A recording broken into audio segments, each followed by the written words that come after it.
Buntag na itong talan. To our online viewers, good morning. Sa orasan ninyo ni nakita, if you join us right now, digitally, or maybe you will be seeing this later in the afternoon via YouTube. If you are new to our YouTube channel, you can click over here, that's the downstairs, on your screen, and you will be subscribed automatically. Today is July 6, the first Sunday of July. So happy birthday sa tanang mag-birthday sa July. And birthday July 1, napoy mag-birthday at the middle of July. Napoy mag-birthday, daghan kabuok sila nga mag-birthday din sa church. We will continue our teaching about practicing righteousness and how can we practice righteousness every day. We are now in part number 5. So kung wala mo nakasubaybay sa part 1, part 2, 3, and 4, again, I invite you to visit our YouTube channel, Sermon 2025. Na dito ang atong mga teaching videos na makita ninyo, balik-balik ko ninyong tanaw. If you have some questions, you can also comment on it. There is a question that we need to answer in our series. What makes the teaching of righteousness so hard? Nga naman nga, kung magtudlo ta o righteousness o ang pagkamatarong, medyo lalong-lalong, medyo gahi-gahi. We studied and we answered this question in our previous sermons, that it is hard teaching because our right standing with God has nothing to do with our unending works, but with the finished work of Christ. Mani siya, una natong naisgutan, siguro second Sunday ni nato sa itong series, kay first Sunday was the introduction. And we talked about what is our right standing before God. Sa mga atong harong at tubangan sa Ginoo. Nagdepende ba ni siya sa atong trabaho? O nagdepende ni siya sa atong kinabuhi din sa kalibutan? Tungod kay doon ay nagsulti o nagtudlo na kung unsa ang imuhang kinabuhi sa kalibutan, mao kanay determinasyon kung asa ka paingon, tuba ka sa imperno at tuba ka sa langit. So, mao na gitawag na itong katudloanan sa kinatibukan, the universal teaching of salvation, that kung unsa imong kinabuhi sa kalibutan, mao sad na imong adtuan. So kung buotan ka din sa kalibutan, siyempre madto ka sa langit. But when we ask them, kung mao ba ni makalangit nimo imong kabuotan, may pud sila adibot. There are inconsistencies in answering this question. Mao na nga lisod kung hisgot ka o righteousness, unya wala ka kasabot ug wala kay Kristo sulod sa imong kinabuhi aron ni surat. Kaya nga atong right standing before God is not based on our unending works, but it is based on the finished work of Christ at the cross. Number 2, in answering why teaching righteousness is hard, it is hard teaching because our right standing with God is received by believing the gospel of grace and not achieved by observing the law. Nganong gahi, tungod kay ang mga tao nagtuo, nga kung tumano nimo ang balaod, mao nang matarong ka. Kung di ka magtarong sa pagtuman sa balaod, dili ka matarong. Mao nang mga tao, mga hisgot o pagkamatarong, nagdepende sa 10 commandments. So we studied last Sunday nga kini 10 commandments matod pa sa mga tao nga nagtudlo. Mao kini ang makausap sa mga tao. Mao kini ang napulo kasugo nga makahimo sa mga tao nga buutan. Mausap ang mga tao kung sila ma-refresh sa 10 commandments. O kini katudloanan atong nasayran sa miaging Domingo nga dili mao o dili ang gisulti sa pulong sa Ginoo. Tungod kay ang atong right standing before God is received through believing. Kung mituo ka kang Ginoong Hesukristo, mao ka na ang atong pagkamatarong. dili ang pagsunod sa balaod. Kung isa pa kapag tulunan nga atong nabati, mixture, but pasabot, duha. Dili lang ka modawat sa gospel by faith, but you need to do a lot of works. You serve na to ang balaod sa Ginoo. And we found out at the end of our service and sermon last Sunday that it was not that God intended to see our salvation, that is by mixture. Today, we'll talk about the third answer. Why teaching righteousness is so hard that even Christians do not understand fully what is righteousness. This is now part number 5. It is hard because our right standing with God is a gift and not a reward. Ang pagkamatarong nato atubangan sa Ginoo is a gift, not a reward. The question in our minds would be, what is the difference between gifts and rewards? Of course, in our picture, kung may ka-gift, gasa. Kung mag-birthday ka, o niya na ay mga gifts na imong madawat, imo bang bayaran? The answer is no. And even during Christmas, makadawat ka og gift, imo bang bayaran?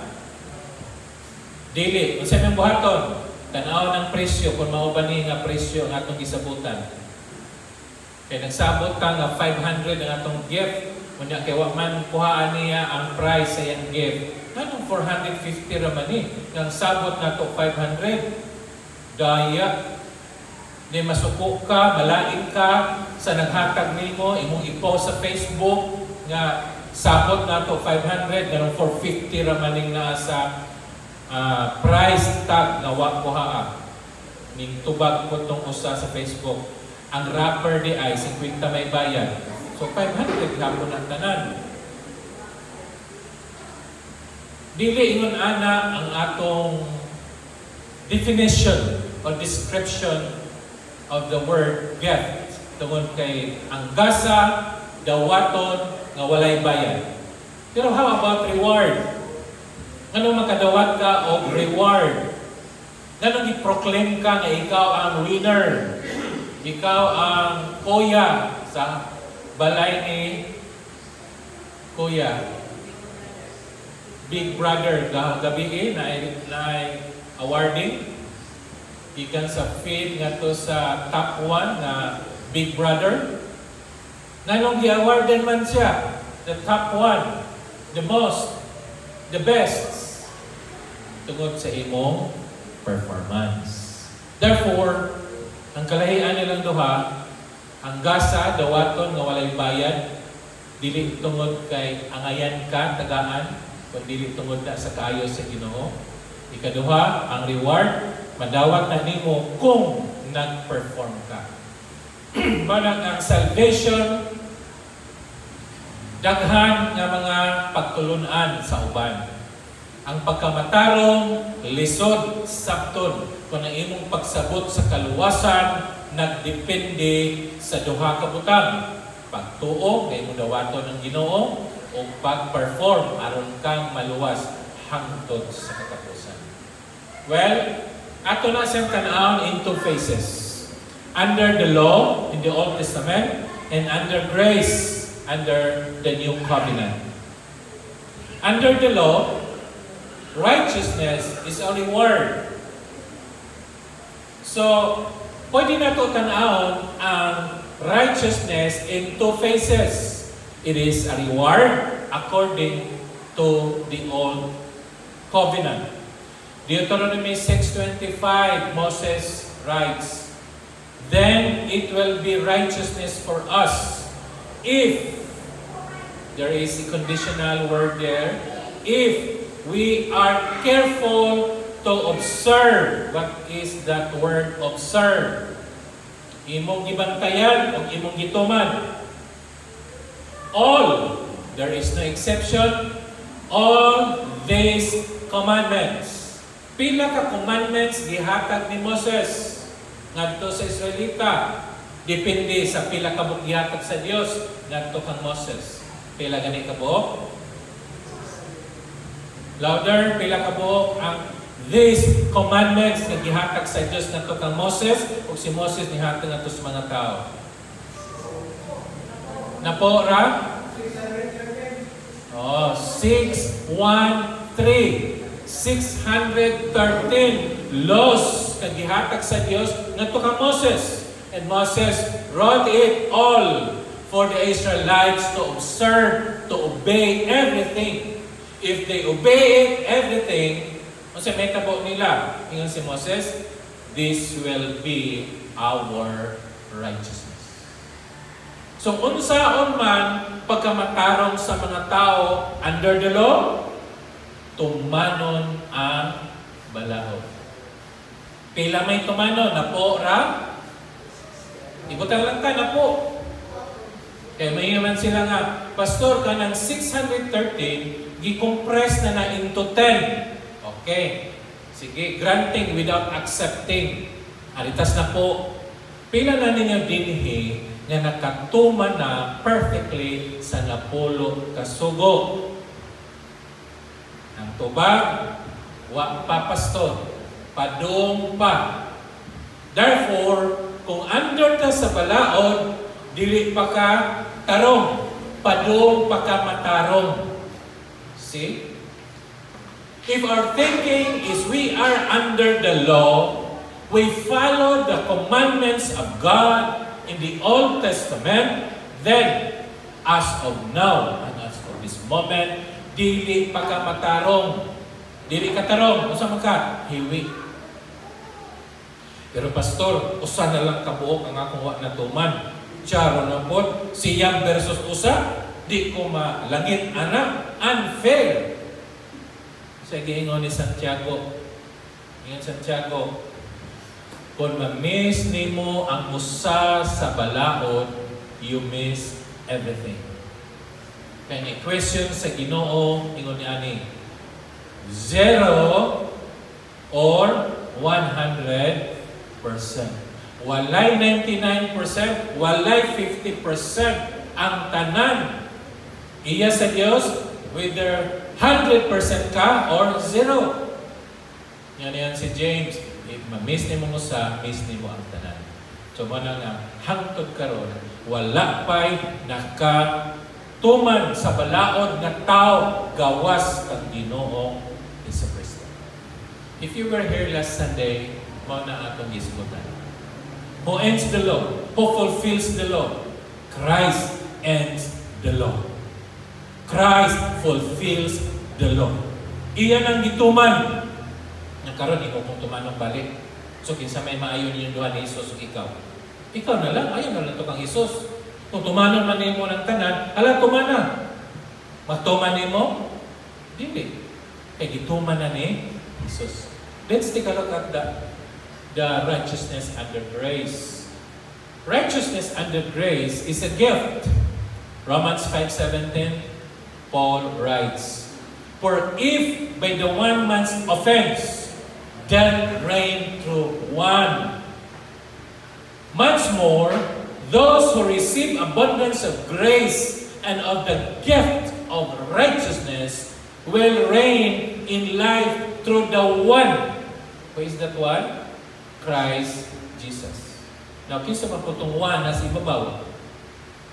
Na may duha ka 1. 1 plus 1 is 2. But in God, tanawa. For if by one man's offense, kinsa itong unang tao sa kalibutan na nakasala? Si Adan. Mo ka ng 1 din ha, through the one refers to Adan.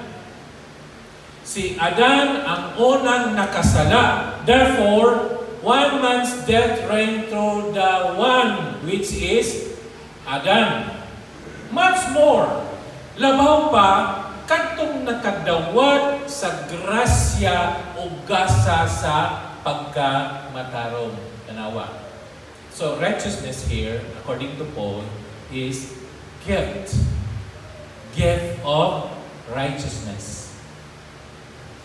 will reign in life through the one. Isa na nga one pod, Jesus Christ. Therefore, panimo ning tanawon, righteousness can be seen in two faces. Doon ay mga tao, even Christians today, nga nagkinabuhi pa aron mamatarong. Ngayon sila nga, naning kamot ko pagtungas, matat adlaw paitaas. That's a hymn. That's my favorite hymn when I was in the Baptist church. No offense to the Baptist people. But that song says, maning kamot ka, pataas, hangtod mo, taas. Is that performance or not? When you do something, that is performance. Naningkamot ka, aron kang mabalaan. Pwede na, if you're thinking you are under the law, not under grace. Pero nagahang mo ingon, naanata sa grasya, pastor. Correct. Pero anong imong thinking na pa mas Old Testament? Lisod, di ba? Lisod. Okay. Naanad ta, pag una-una, na mamatarong lang ta kung maningkamot ta. What is that? To Romans 5:17. If righteousness is a gift. Manang para sa mga mixture, gamay lang itong tornilyo nga atong ituyok. Gamay ra kaayo. Una-una ang atong pagka-righteous before God is not our work. It is the work of Christ. So niya, pastor, di na ko maghimog maayo. Dili na. Basta maghisgot tao, salvation. Nakaroon luwas naman ko. Sabi ko himoon, unsa may naluwas, pagkamatarong. Therefore, kay luwas na ka, isa mong waton, maghiwi ka? Dili. Magmatarong. Why? Kay ikaw giluwas sa pagkamatarong, bosa ikaw magkinabuhi nga tarong. Tanaw na ito ang example ni Pablo. Kaya ron nga di ka ma-technical. Kaya imo na ng istorya, pastor. Alita tang Pablo. Philippians chapter 3 verses 7 to 9, the word of God says, "But whatever were gains to me, I now consider loss for the sake of Christ, not having a righteousness of my own that comes from the law, but that which is through faith in Christ, the righteousness that comes from God on the basis of what? Faith. Daily on the basis of your performance. So ang pagkamatarong yun si Pablo, kanang naangko nako, dili na ako.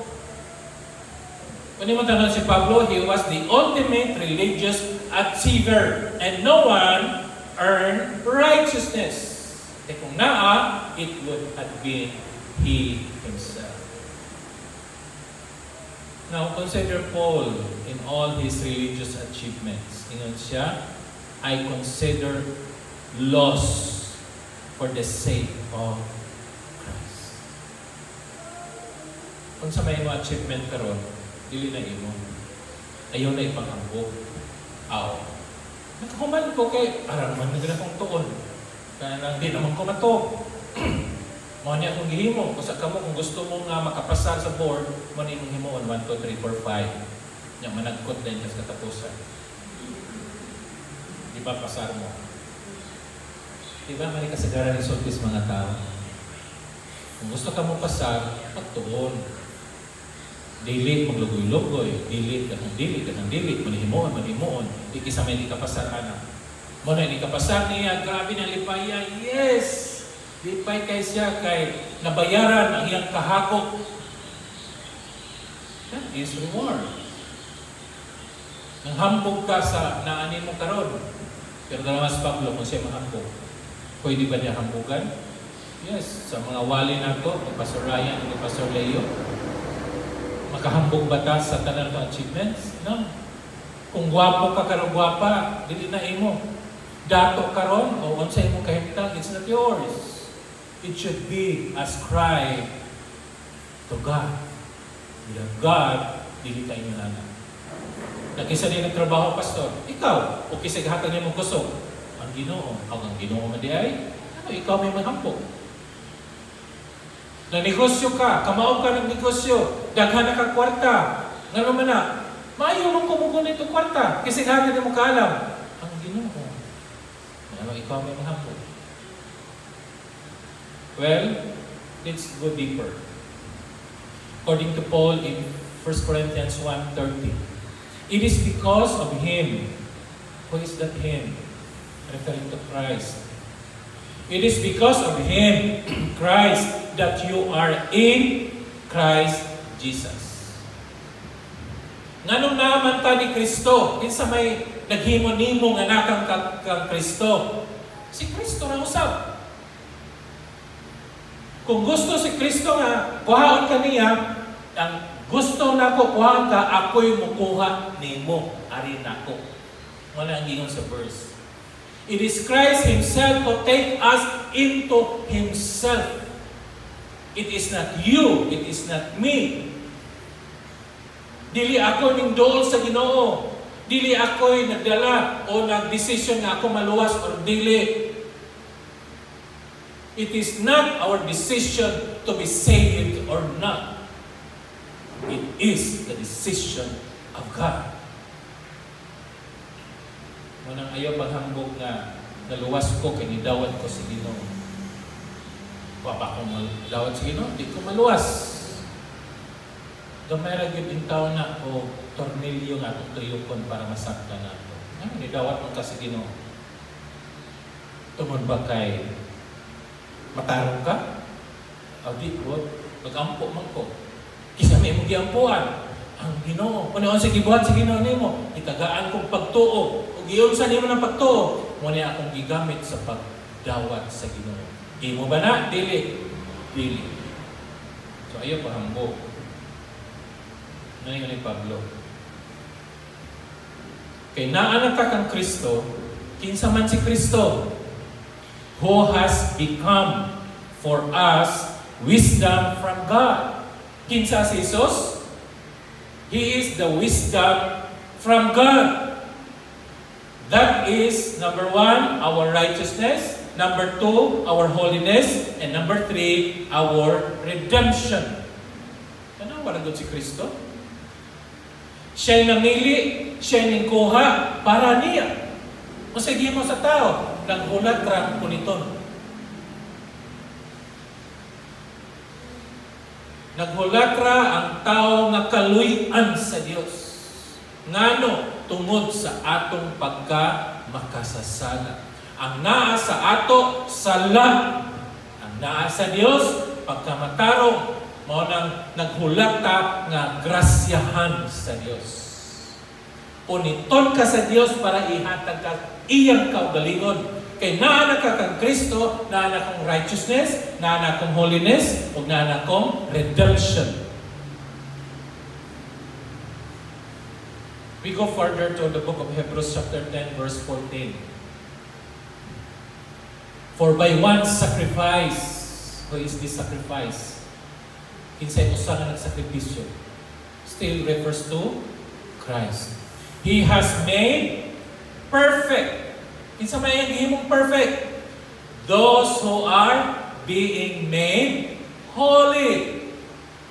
Ang tanan gihimong holy. Balaan, unsa man sila? Perfect. Kano sa man sila ma-perfect? Unya na kung matulog sa langit. Mabayang gingon? Perfect forever. Forever. He has made, sa mana, present tense, past tense. Past tense. He has made perfect. Forever. Once na imong gidawat si Jesus sulod sa imong kasing-kasing, once you declare that I am in Christ and Christ is in me, I am now made perfect forever. Walay forever sa kalibutan, pero sa pulong sa Ginoo naa. That means karon igsuon kung imong dawaton si Jesus, imong Ginoong manuluwas. Sugod karon hangtod sa kahangturan, ikaw perfect, righteous, holy, and saved. Pero pastor, kasala pa man ko. Now, balik ko na to arang maklaro ka. There are 3 parts of man. Balik ko na to Number 1, body. Number 2, soul. Number 3, spirit. So, tulo ka parte sa tao. Asa ning tulo ka parte sa tao nga namatay tungod sa sala? Ang spirit. So, duha na rin nabilin, body and soul. Mao nang kinahanglan mo dawat ni Jesus. John chapter 3, means siya, you must be born again. Kung saan na born again? Ang spirit nga namatay. Therefore, when the Spirit of God enters your spirit, mabuhi ang imong spirit. Manang born again. Dili relihiyon. Kaya mga tao maingon, oy, masimba ka sa born again na day ka? Ngano kung masimba ka, maborn again ka? Ngano kung magampo ka, maborn again ka? Basa ka sa Biblia, maborn again ka? No. But if you have Christ in your heart, maborn again ang imo dead spirit. Manang born again is not a religion. Born again is a must to those who died through sin and in sin. Manang kung idawat ka kang Ginoong Hesus, ang imong spirit, ang Spirit of God, nahiusa. Therefore, ang atong spirit is perfect. Atong spirit di na makasala. Atong spirit buhi. Bisan mamatay imong lawas o kalag, ang spirit buhi. Therefore, kung mamatay ka, ang imong spirit mubalik ngadto sa imong Creator. Mao nga maski buhi pa ta, nagpitik-pitik pa ang imong kasing-kasing, nagpitok-pitok pa imong mata, kung na kay Kristo sulod sa kasing-kasing, you are assured of heaven. Manang katundi mo toong once saved, always saved. Arang lisura. Kung di ka kasabot, asang dapit na naluwas. Kaya may man sila, saved na ka, na makasala pa ka? Of course, imong lawas, makasala. Imong kalat, di ba na makasala. Imong unahuna, imong pagbati, imong buhat, kasala pa na. Pero imong spirit, makasala pa, manang spirit ni Christ na imo, dili na. Mao nang atong spirit is the one that is saved forever. Pero na ay false thinking, baboy. Kasagaran, maglisod ta tudlo righteousness. Ano sa iyang sulti? Number 1, I am more righteous than others because I pray more, I fast more, and I serve more. Ano yung mga tao, mga hamugiro? Sige ko gatong simbahan. Okay, isa may mas balaan. Katong nasa simbahan o katong tuas buwangan. Okay, sa may mas powerful. Katong nag-prayer fasting o katong nag-prayer lang. Isa may mas labing hatagan sa Ginoo. Katong nangalagan o katong wala. Or maybe, may sila nga, God loves me more when I'm obedient and when I am less when I fall or I fail. Mas medyo panalanginan ko sa Diyos at may gugma ko sa Diyos kung mutuman ko niya. Kung di ko mutuman, lisod ang gugma sa Diyos, medyo ladyot. Manausay magampo ka, hi Lord, asa na ka Lord? Mura ba ako sa kakilometro kalayo ang Ginoo nimo? Yamuhangan ka sa taas, karating layo ang clouds. You feel nagibiyaan ka sa Ginoo, manang kinahanglan mo simba sa ko. Awa-awa sa guilt. Pagamay-gamay sa sala, manang mo simba ko. If these are the things na nasimunahon ng imong kasing-kasing, these are the false teaching that we need to avoid.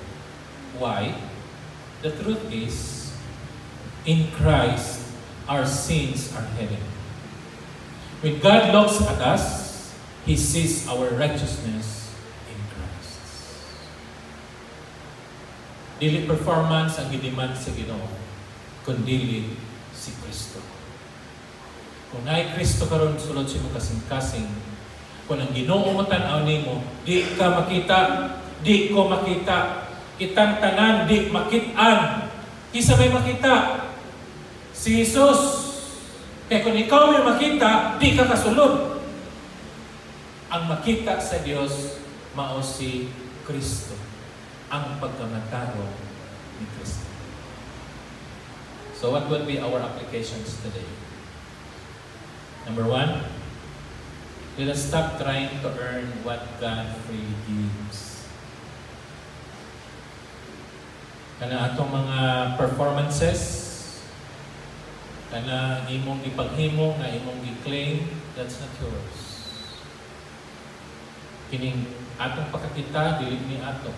Ang imong posisyon, ang imong position in the community, asa man kakaron, let's stop trying to boast ourselves. Hinatag na sa Diyos. Number two, let us live with grateful assurance.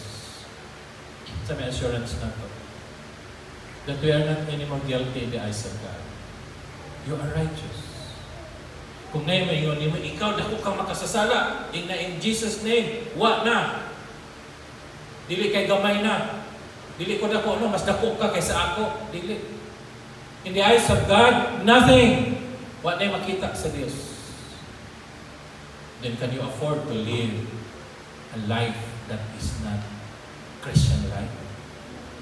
Kung maangkon ka nga ikaw luwas, pero nagpadayon ka sa pagpakasala, ang tawag na kanya na inconsistent living, inconsistent declaration. At the end, it is a false declaration. Yung ka, luwas ka. Ano ina naman yung kinabuhi? Yung ka, nausap ka. Ano ina naman yapan yung kinabuhi? Why? Because you do not understand that you are righteous in the eyes of God. And those people who are righteous will live righteous. And last one is to resist comparison. Do not compare yourselves with others. Labi na simbahan, anita diri, may nga, mas may pako kay masikog simba, mas may pako kay tabang ng pastor, mas may pako kay mao ni ang uban tanawa. Haya-haya man na sila.